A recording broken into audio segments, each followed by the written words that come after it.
Bismillahir Rahmanir Rahim. Walhamdulillahi Rabbil Alameen. Wassalatu wassalamu ala Rasulillahi wa ala alihi wa sahbihi ajma'in wa ba'd. So we're on Hadith number 63. Believers are like one body. So this is basically a follow-up of Hadith number 62, because in Hadith number 62 we took the Hadith of Abi Musa radiallahu anhu, in which he said, Qala Rasulullah sallallahu alaihi wasallam, al-mu'min lil-mu'min kal-bunyan yashuddu ba'dahu ba'dan. Every mu'min is to like another mu'min, a believer is to another believer is like a building, like a construction, and each one strengthens the other. So this one now, this is another comparison of the believers, and says that they are like one body. All right. So an Nu'man ibn Bashir radiyallahu anhuma qala Rasulullah sallallahu alaihi wasallam mathalu al-mu'minina fi tawadihim wa tarahumihim wa ta'atufihim kamathal al-jasad idha ishtaka minhu 'udwun tada'a lahu sa'iru al-jasadi bis-sahri wal-humma. And this hadith is in Bukhari and Muslim. So here at Nu'man ibn Bashir radiyallahu anhuma, he reported, he said that the Messenger of Allah sallallahu alaihi wasallam said, he said the example of the believers. All right, so the example of the believers fi tawadihim, and their sympathy, their compassion and sympathy for one another. Wa tarahumihim, or not tawadihim, sorry, tawadihim is their love for one another, because it comes from what? Al-wud, which means a love. All right, so it's, yeah. Wa tarahumihim is the compassion and the sympathy. All right, because they have mercy for one another. All right, wa ta'atufihim. All right, it's like ta'atuf, it comes from the word al-awatuf, which is like your emotions. So if you feel emotional about something, that means that you sympathize with it. All right, so what ta'atufihim is that they have sympathy and empathy, really empathy with one another. Because why? What's the difference between having sympathy and empathy, even though this has nothing to do with the understanding of the hadith? Empathize, like empathy when you know, because you've been either in the same situation or a similar situation. So I explained it before, like in Yemen, we lived in war. Syrians lived in war. Iraqis lived in war. So we can what? We have empathy for one another because we know each other's situation. Even though we might not have been in the exact same situation, but we've tasted the bitterness of those types of situations. Whereas like another person who's lived in comfort, he grew up in Clovis his whole life, just everything's cool. He's got the green yard and the sprinkler system going and everything, and the air conditioner and the hot and the heat and the heater and the cold. He can't have that type of empathy because he doesn't know that type of struggle, but he can have what? Sympathy. But whichever one, both of those is a ta'atuf, that you feel emotions, you feel sadness and grief. So whenever the Muslims are, whenever one of your brothers is going through something, it's impossible for you to feel happy and enjoy yourself when you know that your brother is struggling and, going through difficulties. So he said, mathalul jasad. So he gave the example of their love for one another, their compassion and mercy for one another, their sympathy and empathy for one another. He said they're like a one body. إِذَا اشْتَكَى مِنْهُ عُضْوٌ. If one part of the body, one limb suffer, like it has a complaint, maybe it's an infection or whatever the case may be, could be a broken bone or whatever, تَدَاعَ لَهُ سَائِرُ الْجَسَدِ بِالسَّحْرِ وَالْحُمَّةِ. And the rest, what? It calls the rest of the body, and the rest of the body will suffer with it through what? Through bisahar.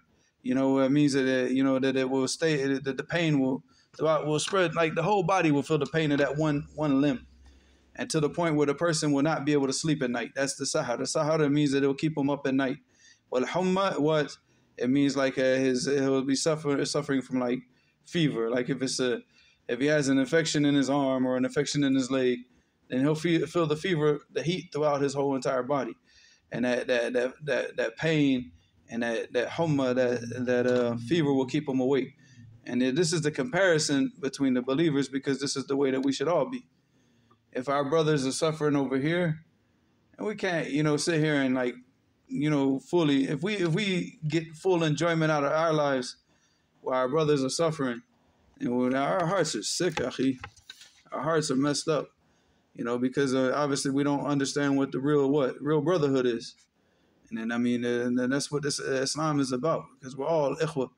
And we're all, whenever one of us suffers, we all suffer. Whenever one of us is happy, We're all happy. You know, we're happy for our brothers, of course, but we live in a time that it's just the opposite of that. It's the complete opposite. When the brother's happy, we're angry. When he's sad, we're happy. You know, because it's just the sicknesses in the hearts, man. And because everybody, their focus is on the dunya, and their focus is on things that are personal. Their focus is not on the deen. You know, and our focus should always be on the deen. And the personal issues should be to the side. The dunya issues should be to the side. You know, the love that we have for each other is a love of a deen. You know, it's not a love for dunya. It's not a love for any other purpose. It's not personal status. You know, I'm not going to be close to this brother because back before Islam, we used to cheer for the same football team. What type of stupidity is that? But these are the relationships of the people, right? The people, whenever they're trying to find like something, some type of common ground, and I'm talking about Muslims, when they're trying to find common ground amongst each other, what are they looking for?